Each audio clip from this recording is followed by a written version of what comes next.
What is the next section? 10.5.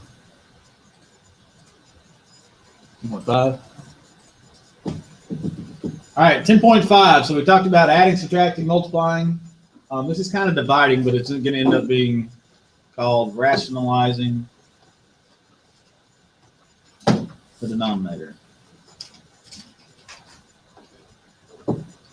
Rationalizing the denominator.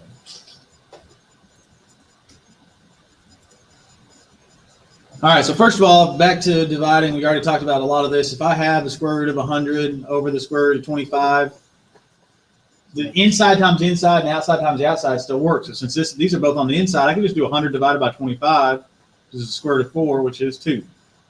Or you could do 10 over 5, which is 2.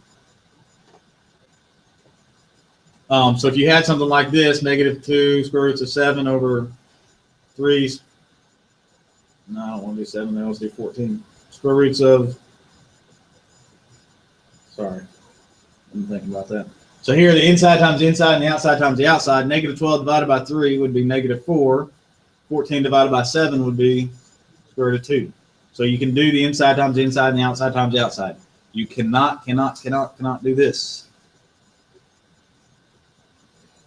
Okay, that does not work. That the 10 is on the inside and the 5 is on the outside, so you can't mix those together. Make sense? So the answer to this one, that would be the answer. You cannot simplify that anymore.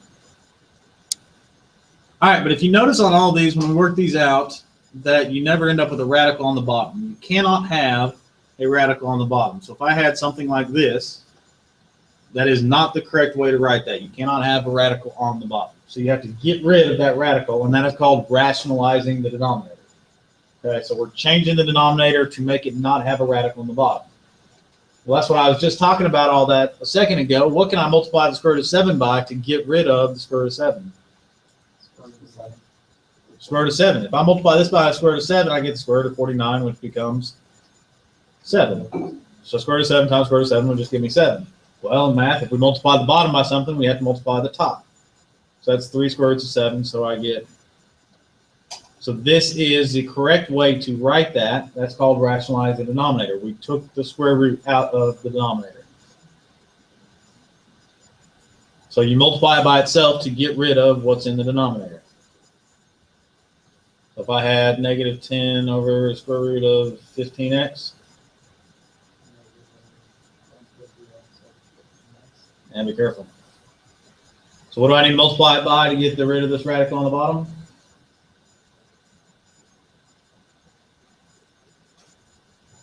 Square root of 15x, right? And what did that give me? 15x. So if I multiply the bottom, I need to multiply the top times that. So -10 is on the outside, and square root of 15x is on the inside. There's one thing I can do, though. Can I do this? No, because that's on the inside and that's on the outside. Okay, but what can I do? These are both on the outside. Okay, I can divide those both by 5 and get -2 over 3. X, my X.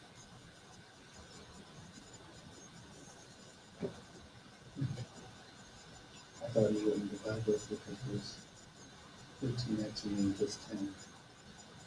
Like here, right here? Oh no, that's fine though, because they're like coefficients. If I had like 5x over 15x over 5x, right? Wouldn't you cancel out the x's and the 15 divided by 5 is 3? So you can look at them separately. You look at the numbers and then the x's. So that's fine. I guess you were asking more about this right here, weren't you? Something like this. But still, that works. So you can do 15 divided by 5, which is 5 over x. That works. All right, so what if I have square root of 3 over square root of 21?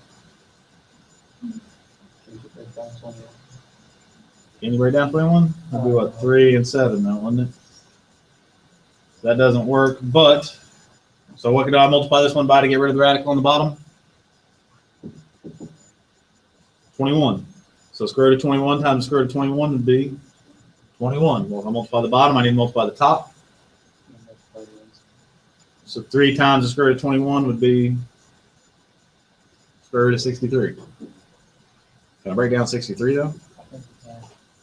Yeah, this number is going to break down. 7, 9, 3, and 3. So that actually becomes 3 square roots of 7 over 21. Then I can simplify this. 3 over 21 would become 1 over 7. I don't think there's a lot of simplifying on these afterward. I think I'm just picking bad numbers. Oh, wait, I need to do one more. Forgot about that. All right, so to get rid of the radical on the bottom, you just multiply by that same number. What if I have, this one's tougher. How do I get rid of a cube root? There's only a couple of these. All right, but if I do the cube root of 5 times the cube root of 5, that gives me the cube root of 25. So that doesn't work, does it? So how many? I need 2 to break out of a radical or a square root. How many do I need to break out of a cube root? So I need 3 5s to break out. I need 3 5s to break out. So I have 1 5. So what I need to do is multiply by 2 other 5s. So I'm going to multiply by 25 because 5 times 5 is 25, and that gives me 1, 2, 3 5s, which should be 125, which is 5.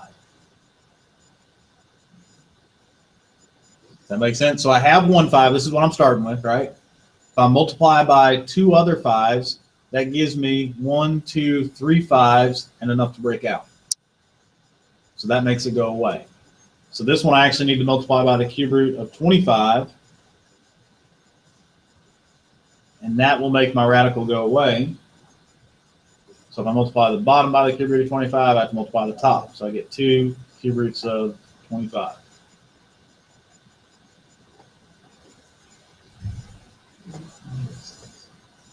We'll do that again. So if I have a cube root of 9. All right, so what's the cube root of 9? What do I have with the cube root of 9? Is that enough to be the cube root? And 9 breaks down to what? 3 and 3. So I have 2 3s right here. So how many more do I need to break out? I just need 1 more. So if I multiply by the cube root of 3, that gives me 1, 2, 3s. 1, 2, 3, 3 3s, which is enough to break out of jail. So I'd have the cube root of 27, which is 3. So 1, 2, 3 3s, which is enough to get out. So I'll multiply this by the cube root of 3. So this would just be -7 cube roots of 3.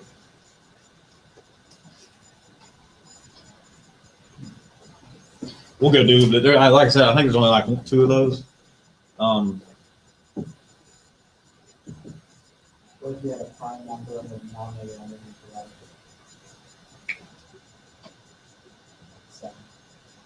Underneath the radical? So if you add up the cube root of 7 as the denominator. Like this? Yeah. Okay, well, the cube root is 7. So you have 1 7. So you need 2 more 7s, right?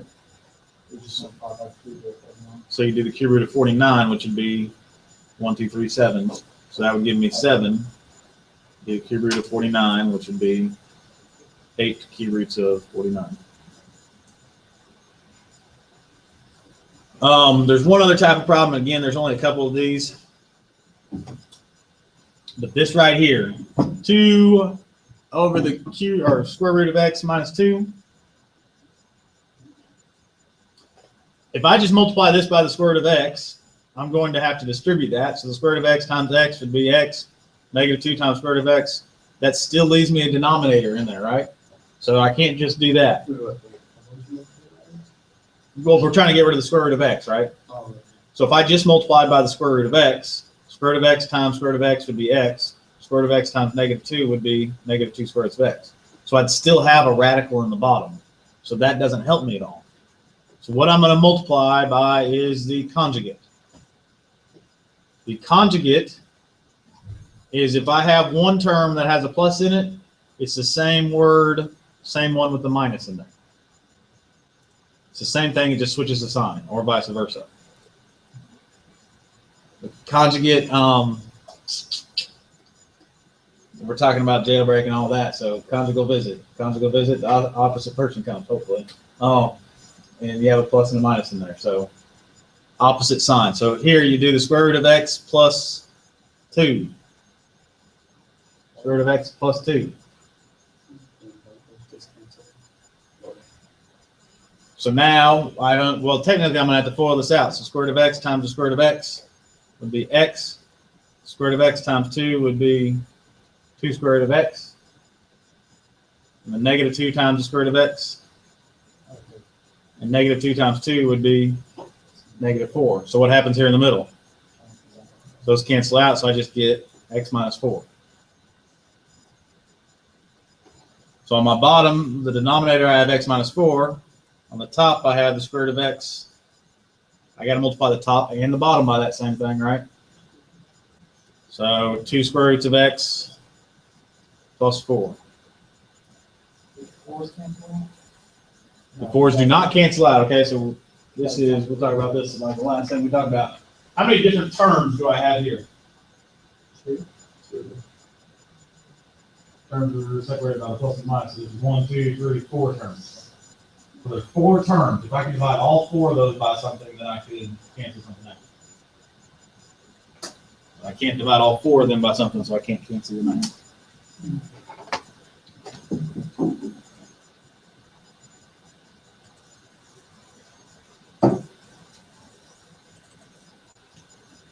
All right, so like this one right here, square root of 1 over 137. So what you want to do is separate it out, because we can look at the division of each of these. So the square root of 1 is 1. Square root of 137, I believe that's prime.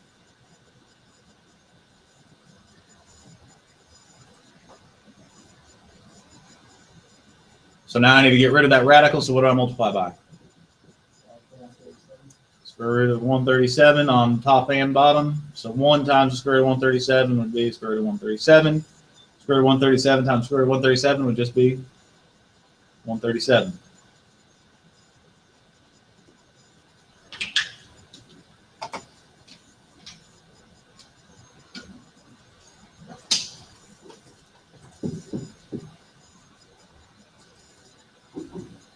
All right, so here's our cube root 1. So I have 8 cube roots of 6.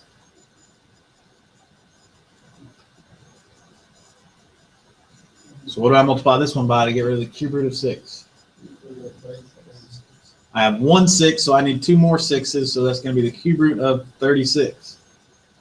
Multiply the top by the cube root of 36 also. So 8 times the cube root of 36. And then 1 6, 2, 3 6s, so 6 here. There's one other thing I can do. I can divide both of those by 2. So I get 4 cube roots of 36 over 3. So once you did cube root of 6 times cube root of 36. That would give me the cube root of 216, which is 6. But really what I'm thinking about is 1, 2, 3 6s, so they break out and just give me 6.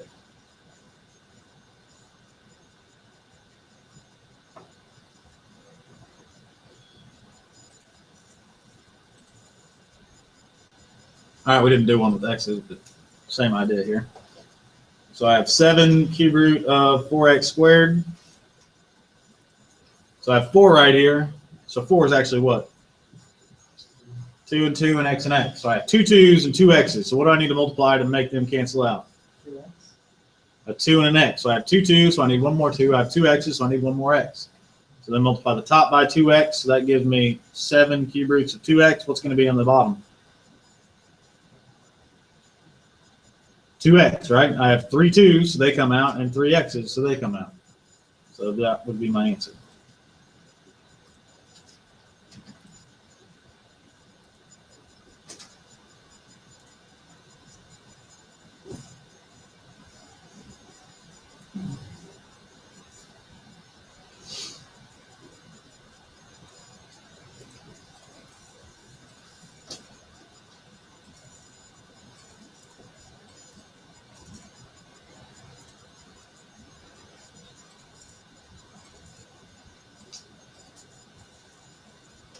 All right, so one of these. So I need to multiply by the conjugate here. So what is the conjugate of this one? 2 plus that percent? 2 plus the square root of 7. So I multiply the top and the bottom by 2 plus the square root of 7. On the top, 9 times 2 is 18. 9 times the square root of 7 is 9 square roots of 7. On the bottom, we can FOIL it out, but anytime you FOIL out, the middle terms are going to cancel out. So all you really have to do is 2 times 2 is 4, and negative 7 times the square root of 7 would be square root of 7 times square root of 7. Be negative. Square root of 40 plus square root of 7. It'd be negative 7, wouldn't it? Yeah, negative 7. Negative doesn't mess with the square root. No, the negative does not mess with the square root. So you have negative square root of 7 times the square root of 7 would be negative square root of 49, which would be negative 7. So you have 4 minus 7, so this would be negative 3 on the bottom. Well, now, how many terms do I have in this one? 3. There's 1, 2, 3. Can I divide all those by something? Yes. Yes, I can divide 18, 9, and 3 By 3. by, let's divide it by negative 3 to get rid of this negative on the bottom. So I get negative 6 minus 3 square roots of 7 for my answer.